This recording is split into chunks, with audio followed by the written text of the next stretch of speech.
Bible हमें संतुष्ट रहना सिखाती है। बाइबल हमें यह बताती है कि दानियल बाबुल शहर में था और हिजकियल भी बाबुल शहर में था, लेकिन दोनों में डिफरेंस क्या था? दोनों ही उस शहर में थे। एक रॉयल पैलेस के आसपास रह रहा था जो दानियल था, शद्रक मेशक अबेदनगो वहां पर थे।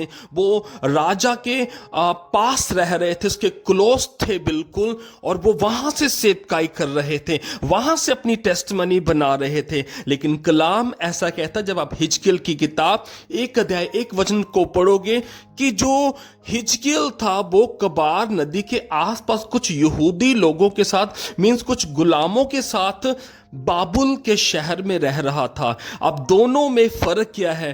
दोनों की लाइफ को जब आप पढ़ते हो, कलाम ऐसा कहता है कि अगर वो रॉयल पैलेस में रह रहा था दानियल और उसके दोस्त, वो वहां पर संतुष्ट थे। उन्होंने किसी तरह की परमेश्वर को कोई कंप्लेंट, शिकायत नहीं की। अगर हम हिजकियल नबी की किताब को देखते हैं, वहां पर भी हम देखते हैं कि वो रॉयल पैलेस में नहीं रह रहा था, उसकी वो लाइफ नहीं थी, लेकिन वो वहां पर भी संतुष्ट था। उसने परमेश्वर को किसी भी तरह की शिकायत नहीं की। उसने कभी नहीं कहा कि प्रभु मुझे भी वहीं तू लेकर चल, मैं भी वो लाइफ को देखना चाहता हूं। इवन कलाम ऐसा कहता है, इसी देश में बाबुल शहर में हिजकियल ने अपनी पत्नी को खो दिया, वो वहीं पर मर जाती है, लेकिन वचन कहता है कि ये अपनी लाइफ से संतुष्ट है। आप किसी भी किताब में, किसी भी वर्ष में ये नहीं पाओगे कि हिजकियल ने कभी भी ये परमेश्वर से कहा हो कि प्रभु मैं यहां पर संतुष्ट नहीं हूं।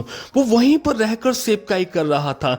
एक व्यक्ति रॉयल पैलेस में राजाओं के बीच में रहकर सेवकाई कर रहा था, लेकिन बहुत संतुष्ट था। और एक व्यक्ति कबार नदी उस एरिया में रहकर सेवकाई कर रहा था, यहूदी लोगों को वचन सुना रहा था, आने वाले टाइम के बारे में बता रहा था कि परमेश्वर आपको फिर से बहाल करेगा। वो वहां पर भी संतुष्ट था। सो ये बात हम पर भी लागू होती है कि हमें as a Christians brothers sisters परमेश्वर में आनंदित रहना चाहिए, संतुष्ट रहना चाहिए। बहुत बार हम छोटी छोटी बातों को लेकर कुड़कुड़ाना शुरू कर देते हैं, शिकायत करना शुरू कर देते हैं, कंप्लेंट करना शुरू कर देते हैं। याद रखें, इजरायली लोग कभी उस प्रॉमिस लैंड तक नहीं पहुंच पाए। क्यों? क्योंकि वो संतुष्ट नहीं थे। वो कुड़कुड़ाते रहते थे, वो कंप्लेंट करते रहते थे, वो शिकायत करते रहते थे। आज परमेश्वर का वचन हमें एक बार फिर से रिमाइंड करवाना चाहता है कि हम अपनी लाइफ में, हम जहां भी हैं, जहां भी परमेश्वर ने हमें रखा है, वहां पर संतुष्ट रहकर परमेश्वर के काम को करें,